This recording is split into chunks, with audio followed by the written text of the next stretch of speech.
Okay, hey there. Welcome, welcome, welcome, welcome. I'm Cher Kilashevsky, the founder of Your Wealth Quest, and I'm glad you're here. And if you're seeing this as a recording, thank you for watching it as a recording. Today, I've got a topic that is kind of close to the change of the holidays, New Year's. It's about habits, and today it's about healthy wealth habits for 2023. So, many of you know me, many of you may not know me very well, and so I want to give you a little bit of my background, but I'm gonna keep it brief, and I'm gonna keep it on target with the topic today of habits, basically. So one of the things that I'm not very proud of in my life, but it developed from a habit, is that I was once really broke. I was once really, really broke, like more than $700,000 in debt, broke as an adult. And this was basically the result of a mortgage, a combination of a mortgage, student loans, a car loan, credit card debt. And I really kind of couldn't see a way out of it. But I did. I got some help. I found some mentors, and they helped me to see how I could fix this, and I was able to fix it over time. But what it really did, it stemmed from some habits. It stemmed from a rebellious habit, basically, that I picked up as a kid. You see, my parents are both really good with money. They're both really good with money. My mom in particular is excellent with money. She balances the checkbook. She still does it manually. She balances it to the penny. I remember when I was a kid, how she would lay out all the bills on the table and do all the work. But the thing is that I saw this, and it's a really good habit. When she tried to enforce it and everything, that you should monitor your money and keep track of your money and know where your money is and save money and pay your bills on time. But that's not what I saw as a little kid. What I saw was that there was never any money for anything. I grew up on a farm with a really big family, a lot of mouths to feed. And whenever you wanted something, you usually heard the word no, or you're going to have to figure out how you can buy that on your own. And so I really kind of developed this weird, rebellious money habit. And what it was that when I got money and I saved enough up, I would buy something. And that would give me great satisfaction. I mean, think about it. If you're being told that you can't have anything, and we don't have money for this, and we don't have money for that, even though your parents are totally like being really good with money and giving you a really great example, you still are, oh my gosh, just rebelling against it all. And so what I did was, I heard a lot when I was a kid, money burns a hole in your pocket. And it really kind of did. As soon as I got it, I would collect enough so that I could buy something. And when you're a kid, it's something small. It's a pack of gum, maybe it's a candy bar, it could be a toy. But then those things got bigger. So as I got older, it turned into a bicycle, and then a car, and then a college education, and then a house, and then a lot of clothes, and just a lot of stuff to fill the house. And lo and behold, before you know it, there's $750,000 there in debt, and I got to do something about it because money burns a hole in my pocket. So that is a habit. It's a bad habit that I developed. I didn't pick it up from anybody. I developed it. It was my rebellious habit. So what I'm going to do is I'm going to dive into the presentation now that you know a little bit about me and my vulnerabilities and my little bit of habit confession there. I'm going to bring up a presentation, and I'm going to talk to this presentation about healthy wealth habits for 2023. And so give me a moment here to share my screen and to bring up the presentation.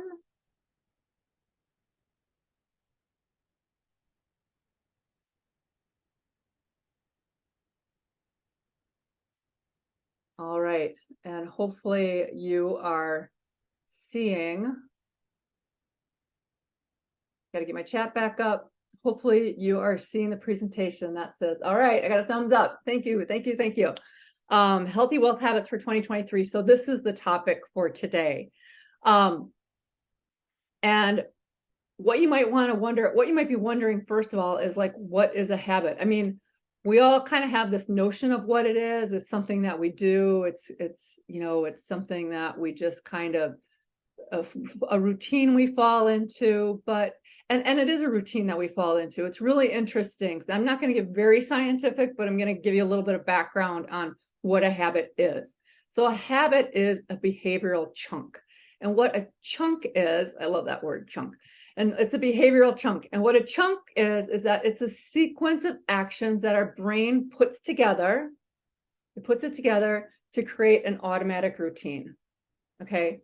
So if you do something over and over enough, your brain chunks it together and starts to make an automatic routine. And that's a habit. It's that simple. And the reason the brain does this is that the brain is constantly working. I mean, think about it. It just has to keep you alive. And then it's got to think for you and make your body work and all kinds of other things. So the brain is constantly looking for ways to save energy, reduce effort. And so if it's left to its own devices, the brain will basically try to make everything a routine. Make it a routine so we can take a nap, go take a break, have a coffee break of its own sort, and just let the automatic motion run. That's a habit.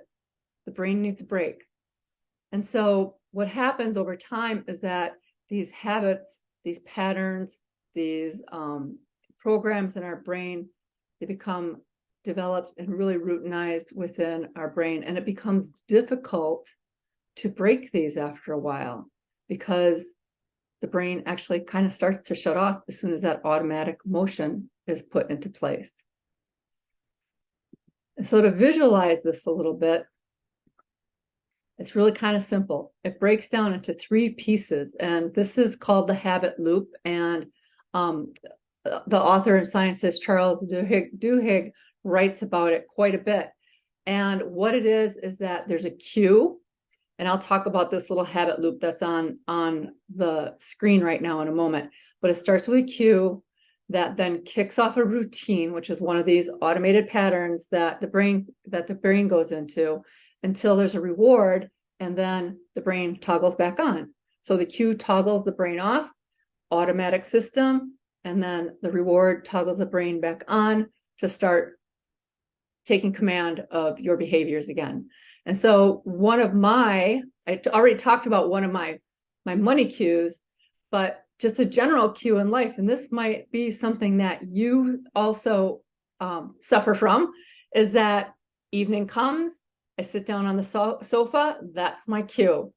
Oh, my brain says, oh, she's sitting on the sofa and the cell phone's right there in front of her. Oh, why don't you just pick it up? And so I pick up my cell phone and I start to play games. I like to play games. I get great reward from playing games, especially if I win.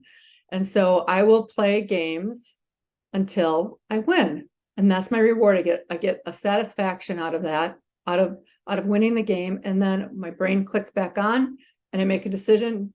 Do I play another one? Do I not play another one? If I decide to play another one, automatic pilot, brain shuts off for a while until I'm rewarded with a win again.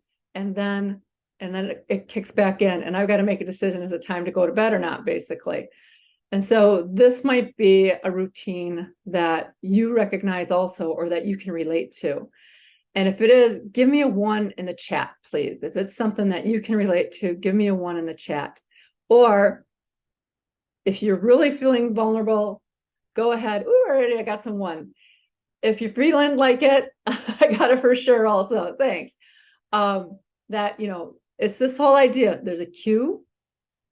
The brain recognizes the cue. The brain says, okay, I've got a cue. I can shut off for a while. There's something that can become a routine, a pattern. I'm going to do that. Let that occur until the reward happens. And then I flip back on and I make another decision and I kick into motion again. That's a habit. And we can see these in our lives, whether it's our personal lives, our professional lives, how we relate to people, and also in our financial lives. And a routine doesn't have to be physical. So the example that I gave is with playing a game on my phone. But the routine can also be mental. The cue can kick you into some sort of a spiral with respect to how you think about things until you get some sort of reward. The reward could be positive or negative, strangely enough. And then also it could be emotional. A cue could happen. Someone could say something to you. It kicks off an emotional response. You counter, that's your reward, and then your brain kicks back in. And at the end, if it was something that you said that was not good, maybe it was something mean, you're kicking yourself. You're going, why did I say that? Whatever happened? Well, there was a cue, there was an automatic pattern, and then there was a reward. And it's something that's come up in your life before. Your brain knew this, and it just kicked you into that pattern, unfortunately. Now, the good thing is that patterns are not our destiny. Yay, not our destiny. Although the brain does go into autopilot, and once it sees that cue, you can fight the habit. If you recognize the cue, if you recognize any of one of the three elements, the cue, the routine, or the reward, it can be ignored, that piece can be changed, or it can be replaced. Now, one thing to be aware of, is probably not going to be easy because the brain really wants to take a break, and it doesn't always like change. And these patterns are well rooted in the brain, but you do have a fighting chance, and you can change your habits.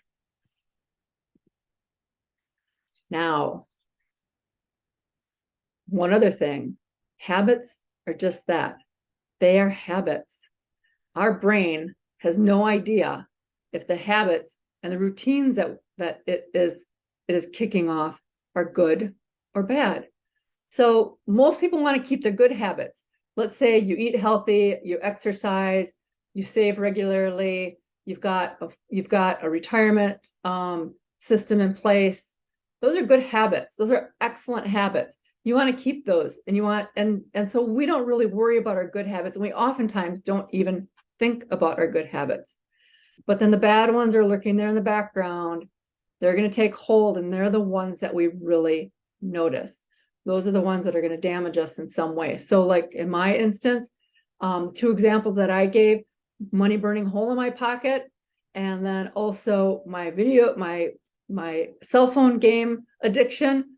Those are bad habits that if I'm not careful, I have a cue come up, and then the routine sets off, and then the reward happens. And so if I'm not really mindful of those things, that is really very damaging for me.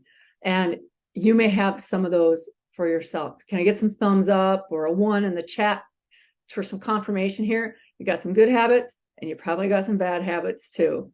And they're hard to recognize. Those bad habits, they can be tough. They can be tough little birds, but you can change them as long as you recognize one of those three aspects: the cue, the routine, or the reward. Recognize it, be aware of it, be conscious of it, and start to make a change. Now, to get back to something a little more specific and not quite so generic with respect to habits, is that there really are some disempowering financial habits out there. And this is a small list. Lack of organization, being unfocused, not having a financial goal, perfectionism, maybe you're a little too perfect with your money and you're not having any fun with it, inappropriate use of credit cards, maybe impulse purchases. You see something, you just got to have it. It goes on the credit card. Before you know it, you can't pay that credit card bill off at the end of the month. That gets tough. It gets really tough financially. Failing to save money from every one of your income sources, and then not contributing to your retirement if you're still working on developing a little nest egg for your retirement. These are all disempowering habits from a financial perspective, and they can be very damaging to us. And if any of those relate to you, take a moment with yourself and kind of think about what is it about that disempowering habit? Is it there? What's the cue that kicks it off? Maybe it's something that happened in childhood. Maybe it was something that influenced you as a kid. And it's long embedded and it's been there a long time. Maybe it's something that's recent. It's a new habit that you've started to develop or pick up. But maybe it's a cue. Think about what is the routine that's been put in place, and think about what's the reward that you're getting for it.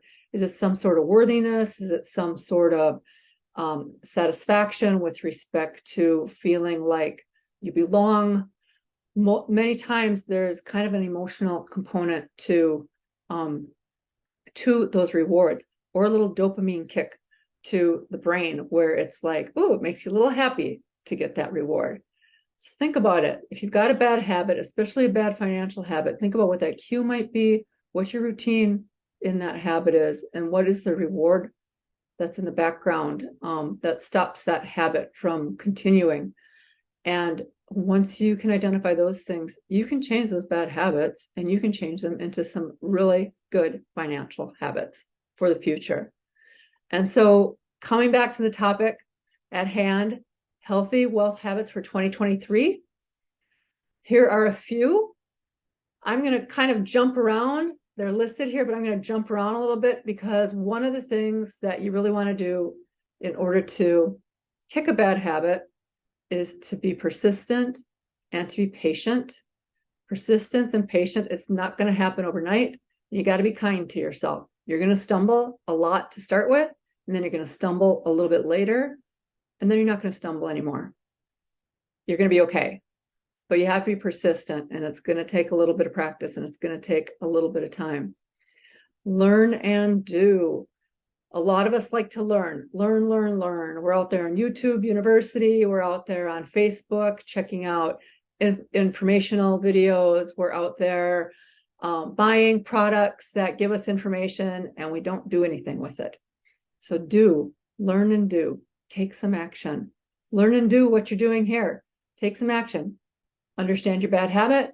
Identify the cue. Look for the routine. And what is that reward? And can you change any one of those three pieces of it? So now the other piece is have a wealth goal. Write it down every day and review it. I know this sounds tedious, but many people write a goal at the beginning of the year. Maybe they write it once a quarter.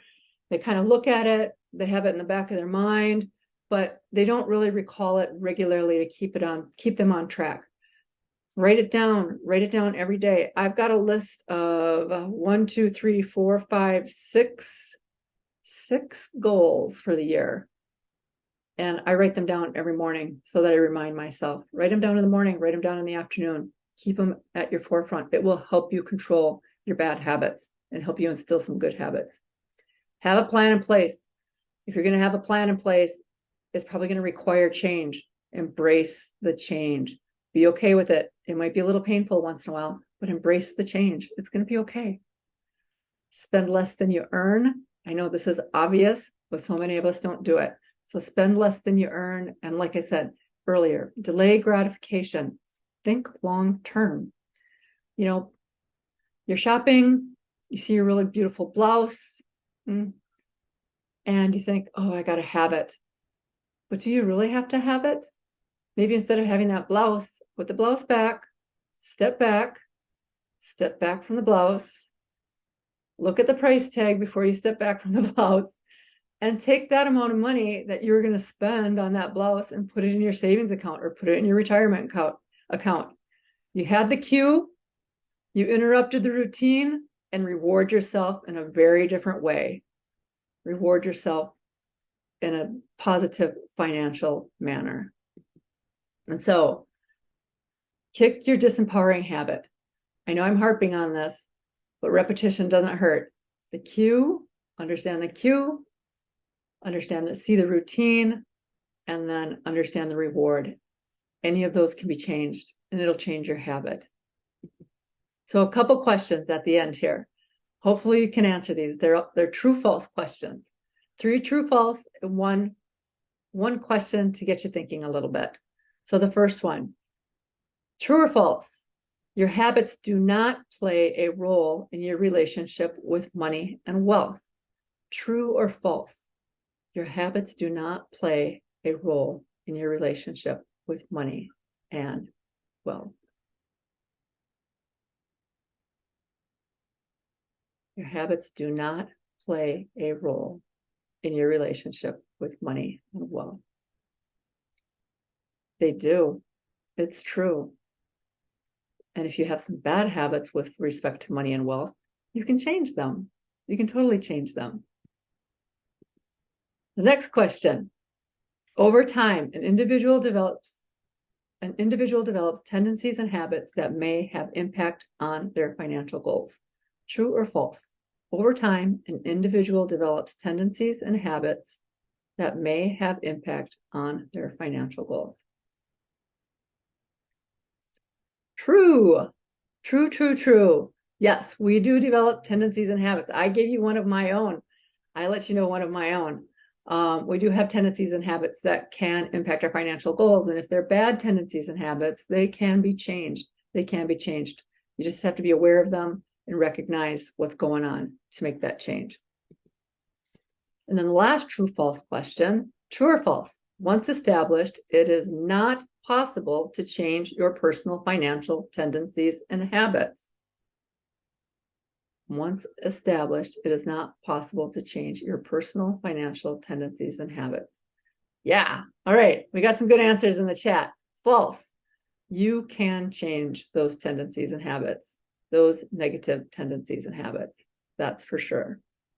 And then the last question, which is food for thought.